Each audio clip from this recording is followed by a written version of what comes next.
पड़ांगी पड़ांगी पश्तूनों का कबीला है जो कि बेटनी सिलसिले से ताल्लुक़ रखता है। बेटनी से दो मशहूर पठान सिलसिले हैं यानी लोधी और खिलजी। पड़ांगी का ताल्लुक़ लोधी सिलसिले से है। लोधी की तीन बड़ी शाखें हैं, न्याजी, सियानी और तोतानी। सियानी की दो शाखें हैं, इस्माइल और पड़ांगी। पड़ांगी से फिर आगे यूसुफ खेल, सुर्ख, शाहू खेल, बुल्च और खैसूर कबाइल वजूद में आए। बुल्च और खैसूर पर हम पहले ही वीडियोस बना चुके हैं। इसी तरह सियानी की दूसरी शाख इस्माइल से दो शाखें निकली यानी सूरी और लोहानी। लोहानी शाख से तीन झेली कबीलों पर हम वीडियोस बना चुके हैं जिनके नाम मियाँ खेल, दौलत खेल और मरवत हैं। इस लिहाज से लोहानी कबाइल पड़ांगियों के कज़न कबीले बनते हैं।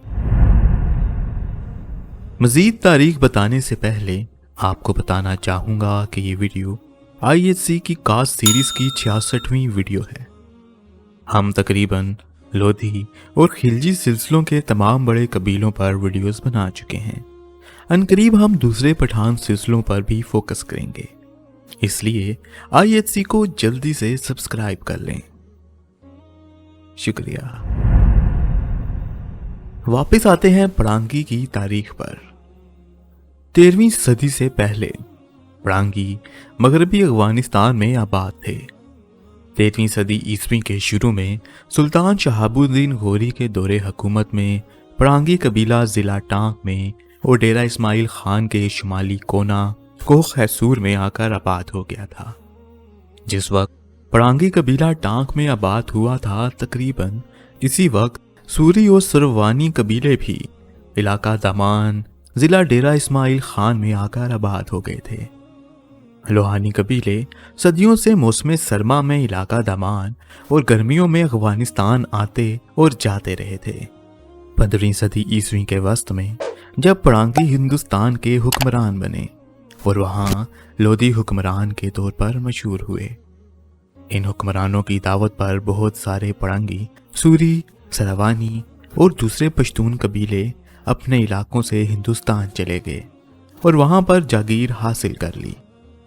इस नकल मकानी की वजह से इन कबीलों के अपनी आबाई इलाकों में अफरादी कुव्वत काफ़ी कम हो गई। जब सर्दियों में लोहानी कबीला टांक और दामान के इलाकों में अपने माल मवेशी के साथ आते तो इन्हें मकामी पड़ंगी कबीले से जानवरों के चरागाहों पर तनाज़ात होते रहे थे और आपस में लड़ाइयाँ भी हो जाती थी। 16वीं सदी ईस्वी के अव्वल निस्फ में जबकि पड़ांगी कबीला अफरादी लिहाज से काफ़ी कमज़ोर पड़ गया था, लोहानी कबीले ने कई खूनरेज़ लड़ाइयों के बाद पड़ंगी कबीले को शिकस्त देकर खान ज़मान खान कट्टी खेल की क़यादत में टांग पर कब्ज़ा कर लिया था। दामान में आबाद सूरी और सरवानी कबाइल भी आपस में लड़ाइयों की वजह से काफ़ी कमज़ोर पड़ गए थे और लोहानी कबीले ने इनको भी शिकस्त देकर इनके इलाकों पर भी कब्ज़ा कर लिया था। पड़ांगी कबीले के लोग वक्त के साथ साथ टांक में आबाद दूसरे पश्तून कबीलों में जज्ब होते गए।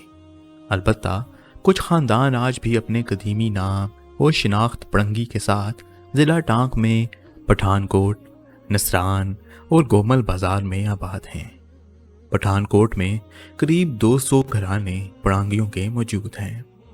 कोई खैसूर के साथ आबाद पड़ांगी अब ज़ेली कबीलों यानी खैसूर, बुल्च, उमर खेल और मली खेल के नामों से जाने जाते हैं।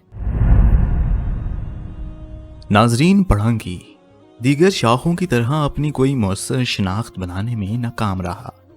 इसकी वजह यह है कि पड़ांगी शाख से बहलोल लोधी का ताल्लुक था, लेकिन इसने पड़ांगी शिनाख्त की बजाय लोधी शिनाख्त का रवाज दिया।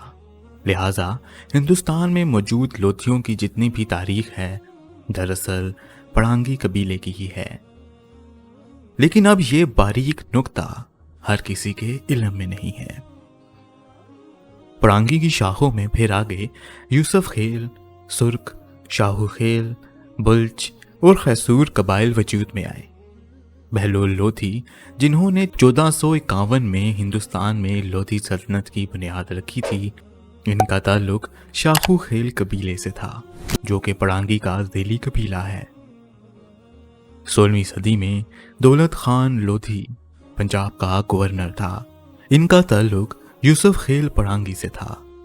दौलत खान वो शख्स था जिसने इब्राहिम लोधी के खिलाफ मुगल बादशाह बाबर को हमले की दावत दी थी और लोधी सल्तनत का खात्मा करवा दिया था।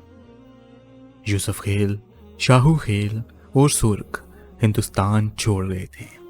कहते हैं कि परांगी लोधी शुरू में दराए गोमल के करीब आबाद थे। ये गजनी तक आते जाते थे, मगर जब नियाजी और लोहानियों ने इधर का रुख किया तो ये पीछे हटना शुरू हो गए। लोहानियों ने तो बिल्कुल ही परांगी लोधियों से दामन और टांग छीन लिया था और ये लोग हिंदुस्तान का रुख करने पर मजबूर हो गए थे और फिर हिंदुस्तान पर अपनी हुकूमत कायम कर ली थी। शाहू खेल परांगियों के बारे में अफसाना शाहान में लिखा है कि इनकी सुंबल न्याजियों के साथ अनबन हो गई थी। सुंबल न्याजी काफी ताकतवर और खुद सर थे। शाहू खेल परांगियों ने सुंबल न्याजियों का एक बंदा कत्ल कर दिया, जिसके बाद ये टांग छोड़कर हिंदुस्तान फरार हो गए। सुंबल न्याजियों ने इनका पीछा करके बहलोल लोधी का बाप काला खान लोधी को कत्ल करके अपना बदला पूरा कर दिया।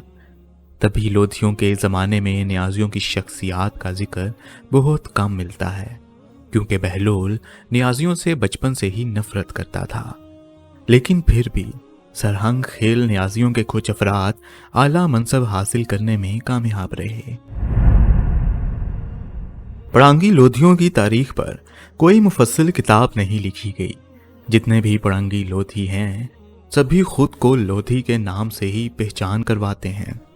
तारीख में सबसे पहले जिस लोधी का जिक्र मिलता है वो सुल्तान सुबकतगीन के ज़माने में हाकिम मुल्तान शेख हमीद लोधी थे। सुल्तान बलबन के ज़माने में मलक शाहू खान ने मुल्तान पर हमला किया था। ये भी लोधी कबीले से थे। बाद में तुगलकों के दौर में लोहानी मज़ीद ताकतवर हो गए। यही वजह है कि तुगलकों के फौरन बाद बहलोल लोधी की हुकूमत कायम हो गई, जो कि परांगी के ज़ेली कबीले शाहू खेल से था।